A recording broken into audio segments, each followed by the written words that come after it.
नमस्कार दोस्तों, आपका स्वागत करते हैं फिर से हम लोग इंडियन एजुकेशन के चैनल पे, जहां पर आज हम लोग पढ़ने जा रहे हैं counting factor of any prime number in product of first and natural numbers. यानी कि फैक्टर यानी कि गुणज की संख्या किसी प्राइम यानी कि अभाज्य संख्याओं की और नेचुरल नंबर की अगर जब बात करी जा रहे हैं, तो अगर हम लोग बात करते हैं कि आप सपोज करिए कि लगातार कुछ संख्याएं लिखी हैं, उसमें से किसी भी आप अभाज्य संख्या का आप सोचे कि हमें इसमें कितने फैक्टर्स के बनेंगे, तो वो हम निकाल आसानी से सकते हैं इसकी सहायता से।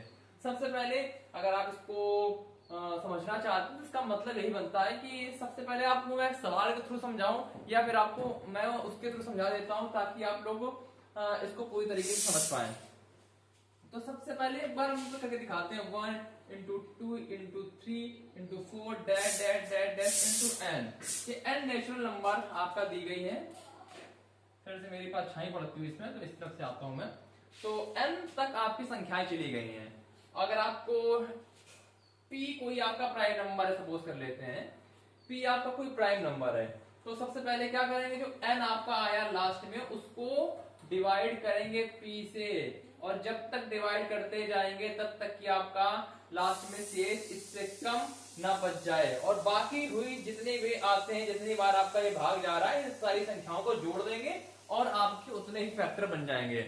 तो एक बार इसको मैं आपको एक क्वेश्चन के थ्रू समझाने की कोशिश करता हूं कि मैं क्या बता रहा हूं। आई थिंक आप लोग समझ गए होंगे कि जो मैं फैक्टर की बात कर रहा हूं कैसे निकालते हैं। अगर आप करिए, मैं लिख देता हूं सवाल आपका 1 से लेकर 100 तक की संख्याएं हैं, डैश डैश डैश डैश आपका गुना 100। अगर आपसे इसमें कहा जाए कि आप इसे 5 के फैक्टर बताइए, 5 एक प्राइम नंबर है, 10 के फैक्टर की बात नहीं हो रही है, और यहाँ पे ना ही 6 के फैक्टर की बात हो रही है, यहाँ पर सिर्फ प्राइम नंबर की बात हो रही है। प्राइम यानी कि अभाज्य संख्याएं, अभाज्य संख्याओं के ही फैक्टर निकाल सकते हैं। बाकी हम बताएंगे भी अगर भाज्य संख्याएं उनको कैसे फैक्टर निकालते हैं, लेकिन स्टार्टिंग यहीं से करते हैं। आप एन टर्म में जो दिया गया था इसमें 100 दिया गया है, तो आप सीधा जाइए 100, आपको 5 फैक्टर निकालने, 5 से आप इसको डिवाइड करिए, जो हम लोग कक्षा 2 3 4 5 में पढ़ते थे लास्ट वाले स्टाइल से। तो 5 दूनी 10, 0 हो गया, और 5 को एक बार और दिया तो 4 आ गया। अब हमने बताया ना जितनी बार जा रहा है इसके नीचे, जब तक कि 1 0 यानी कि इससे कम ना हो जाए, 24 आ गया, तो इसमें 5 फैक्टर कितने हो जाएंगे, 24। आई थिंक आप समझ गए होंगे।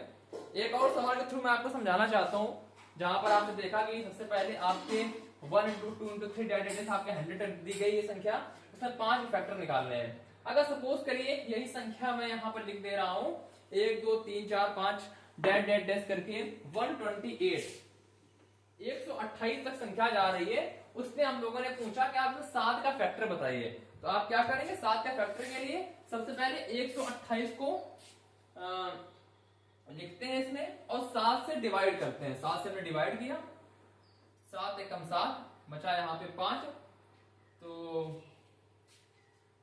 7 8 56, इस तरीके से बना 18 हुआ। वो दशमलव वाला आएगा उसको हम लोग छोड़ देंगे तुरंत, फिर एक बार 7 से डिवाइड करते हैं, 7 दूनी 14, 2 बार डिवाइड हुआ आपका, डिवाइड हुआ कितनी बार आया, फिर यहाँ से जो बचता है उसको छोड़ते चले जाते हैं। ऐसा नहीं कि अब आप सोचिए 128 ये गया नहीं, 102 आ रहा था, वो छोड़ दिया हमने, फैक्टर क्योंकि 7 के निकालने हैं हमको।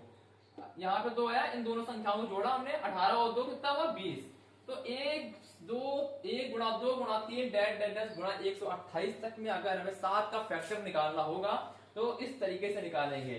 7 को 128 को 7 से डिवाइड करेंगे, बाकी जो आपके ये भागफल आ रहे हैं दोनों को जोड़ देंगे और आपका उत्तर आ जाएगा। तो आई थिंक आपको ये चीज समझ में आ गई होगी। तो इस वीडियो में तो अभी इतना ही रखते हैं आई थिंक, या फिर आप प्राइम नंबर समझ गए हैं, क्योंकि वीडियो थोड़ा लेंथी हो जाता है ना, इस चक्कर में लगता है कि थोड़ा छोटा छोटा रखते हैं ताकि आप लोगों को समझने में भी आसानी हो। आप लोग अगर देखें तो पूरा वीडियो देखें, जिससे मुझे भी थोड़ा फायदा मिले कि अगर आप लोग देख रहे हैं तो मुझे भी लगे कि हाँ पूरा वीडियो मेरा देखा जा रहा है। तो फिर से हम बात करने वाले हैं अब प्राइम नंबर हो गया। सपोज करते हैं अगर यही सवाल होता जो हमने 1 गुणा 2 गुणा 3 डैश डैश डैश इंटू 100 तक किया था, इसमें हमसे कहा जाता कि 10 के फैक्टर बताओ। हमने तो अभी 5 का आपको पढ़ाया था, मतलब सपोज करिए प्राइम नंबर पढ़ाया था हमने, 5 का जो करके दिखाया था। तो 5 के कितने फैक्टर हो रहे थे, 5 के फैक्टर हो रहे थे 24, आपको याद है ना, भी किया था मैंने। ऐसे 2 का अलग करते हैं, 2 के कितने फैक्टर होंगे, 100 से करते हैं 50 आया, फिर किया 25 आया, फिर 2 बार किया 12 आया, फिर 2 बार किया 6 आया, फिर 2 से किया आपका 3 आया, फिर 2 से किया आपका 1 आया। इन सभी को जोड़ देंगे, 2 के फैक्टर आपके निकल के चले आएंगे। कितने फैक्टर होंगे आप सिंपल जोड़ लीजिए, जितना भी आए सब मैं जोड़ ही देता हूं। 3 1 4 10 10 12 22 22 और 75 आपका 97 आपकी संख्या आती है। यानी कि 1 गुणा 2 गुणा 3 गुणा 4 डैश डैश डैश आपके 100 तक दो के फैक्टर आते हैं कितने, 97, और 5 के फैक्टर आते हैं 24। लेकिन जब भी आप 10 को करेंगे तो 10 बनता है 2 गुणे 5 से, यानी कि 2 के कितने फैक्टर, 5 कितने फैक्टर हैं। तो 2 के फैक्टर आपके आ रहे हैं 97, 5 के फैक्टर आ रहे हैं 24। तो 24 ही दोनों में कॉमन मिल रहा है आपको, तो यानी कि 10 के फैक्टर आपके हो जाएंगे 24। तो इस तरीके से आप कंपोजिट नंबर यानी कि भाज्य संख्याओं के भी फैक्टर निकाल सकते हैं। आई थिंक आपको ये समझ में आ गया होगा। उम्मीद करते हैं इसको थोड़े तरीके से और एलिब्रेट करेंगे। नेक्स्ट जो यही टॉपिक रहने वाला है, हालांकि मैंने आपको जो यूनिट डिजिट पढ़ाया था, मैंने उसके क्वेश्चन अभी नहीं कराए हैं। मेरा अभी मानना यही है कि मैं आप लोगों के साथ जो जुड़ा हुआ हूँ सिर्फ और सिर्फ कॉन्सेप्ट बेस पे जुड़ा हुआ हूँ। क्वेश्चन अभी मैं नहीं करा रहा हूँ, उसके लिए कुछ नेक्स्ट व्यवस्था करी जाएगी। हो सकता है कि जब डिजिटल बोर्ड के माध्यम से क्वेश्चन कराए जाए। अभी सिर्फ आपका ये चीजें चल रही हैं जहां पर आप देख पा रहे होंगे कि आप कॉन्सेप्ट सीखिए। अगर कॉन्सेप्ट में कोई प्रॉब्लम आ रही हो तो आप मुझे कमेंट कर दीजिए, मैं इसके क्वेश्चन के थ्रू आपको बताने की कोशिश करूंगा। हालांकि इसमें बहुत सारे सवाल होते हैं, अंश हर ग्रुप में भी आएगा, कोई मैं बताऊंगा, लेकिन आप पहले इन दोनों कॉन्सेप्ट को समझिए, देखिए। अगर आपको रिस्पॉन्स अच्छा मिल रहा है तो मैं इसके आगे का भी डालने वाला हूँ। बाकी चैनल को सब्सक्राइब करिए, लाइक करिए और अपने दोस्तों के साथ शेयर अवश्य करिए। बाकी जय श्री राम, हर महादेव।